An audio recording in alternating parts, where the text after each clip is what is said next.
Breaking లో చూస్తున్నాం. BRS నేత బాల్కసుమన్కు 14 రోజుల పాటు రిమాండ్ విధించింది కోర్టు. దీంతో చెంచల్గూడ జైలుకు బాల్కసుమన్ తరలించారు. సింగరేణిపై వివాదాస్పద వ్యాఖ్యల కేసులో సుమన్ అరెస్ట్ అయ్యారు. బాల్కసుమన్పై 326, 351, 352, 53, 55, 61 బిఎన్ఎస్ పీడీపీపీ చట్టాల కింద పోలీసులు కేసులు నమోదు చేశారు. 7 గంటల పాటు బాల్కసుమన్ను విచారించిన పోలీసులు మ్యాజిస్ట్రేట్ ముందు హాజరుపరిచారు. 14 రోజుల పాటు రిమాండ్ విధించడంతో చెంచల్గూడ జైలుకు తరలించారు.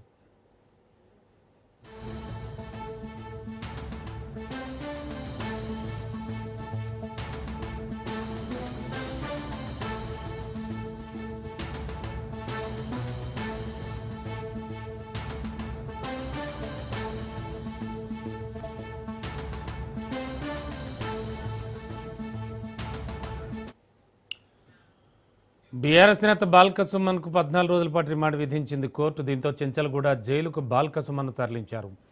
సింగరేణిపై వివాదాస్పద వ్యాఖ్యల కేసులో సుమన్ అరెస్ట్ అయ్యారు. బాల్కసుమన్పై 326, 351, 352, 353, 55, 61 బిఎన్ఎస్ పీడీపీపీ చట్టాల కింద పోలీసులు కేసులు నమోదు చేశారు.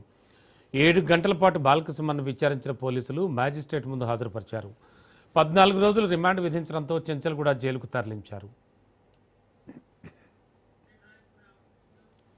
ఇచ్చిన హామీలను నెరవేర్చాలని అడిగితే తప్పుడు కేసులు పెడుతున్నారని బాల్కసుమన్ అన్నారు.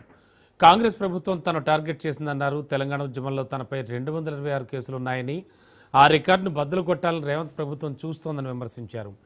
ఉద్యమ సమయంలోనూ అప్పటి ప్రభుత్వం తను టార్గెట్ చేసిందని, ఇప్పుడు కూడా కాంగ్రెస్ ప్రభుత్వం టార్గెట్ చేస్తోందని మండిపడ్డారు.